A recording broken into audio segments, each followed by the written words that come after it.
Hello and welcome to another one of these ADD videos. Today we're going to be looking at some examples of multiplying algebraic expressions. Recap the properties real quick. If we are distributing something, what we're doing is we're taking each one of the terms inside the parentheses and multiplying it by the term outside the parentheses, whether it's 2 terms or 3 terms or 10 terms.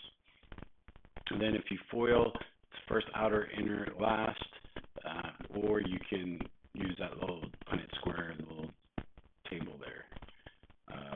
If you've got a perfect trinomial square or something squared like that, it's always a square of the first, square of the second, and twice the product. Anything greater than 2, you're going to need to use Pascal's triangle. I'm not going to deal with that on this video. That'll be on the more advanced videos. Okay. All right, so on this one, let's look at these examples I have written down. First one is an example, hopefully, of, again, on these example videos, make sure you just pause the video, see if you can do the problem before I go through the solution. So here, if I take the 4 and I multiply it times both of these, let's go ahead and switch to red. You're going to get a 12x plus 8. And there's no like terms. This is an x term. This is a non-x term, so we're done.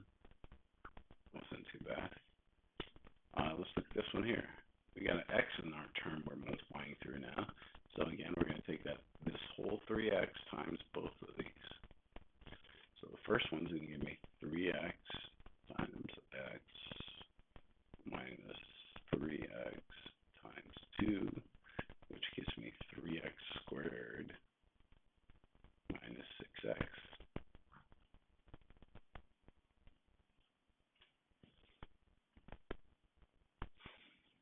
This is a common thing you'll see in algebra, precal, or even calculus.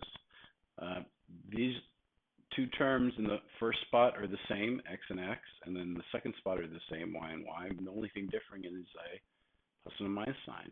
And what I'll do is I'll go ahead and FOIL it out for you and show you the steps. So this is x times x first. The outer would be plus xy. And then I'll explain to you that anytime you see that general pattern, you can recognize it as something called a difference of 2 squares. And then minus y squared. And what will always happen here is that middle term, one will be a positive and the other one will be negative of the exact same thing. And you'll always be left with the square of the first and the second with a minus sign between. Hence the name difference of 2 squares.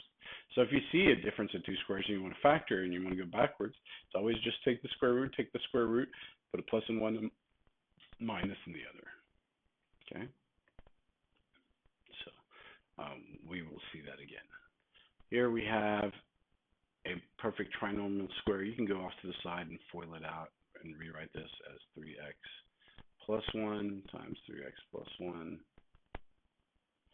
And then do the first, outer, inner, last. So in this case, it'd be 9x squared plus 3x plus 3x plus 1, 9x squared plus 6x plus 1. Now, the easiest way to do it in my eyes would be to square the first term. This is the shortcut I showed you. And then plus square of the last term. And then plus twice the product of the 2 terms. Using Pascal's triangle indirectly, but just looking at the pattern. Then you're going to get 9x squared plus 6x plus 1. And most people can do this step in their head. But before you start doing stuff in your head, make sure you're really proficient. And even then, it's a good idea to show your work. That way you can maybe get some partial credit. So here we've got another distribution scenario. So we're going to take the 2x times each 3 of those. So we have a 2x cubed minus 4x squared plus 6x. And you're done. Okay? So be on the lookout for little patterns, little things that can help you on a time test. Will always be beneficial. All right? I hope I've cleared up any confusion you might have over the fundamentals of multiplying these algebraic expressions. Remember to practice, practice, practice. Thank you. you and have a nice day.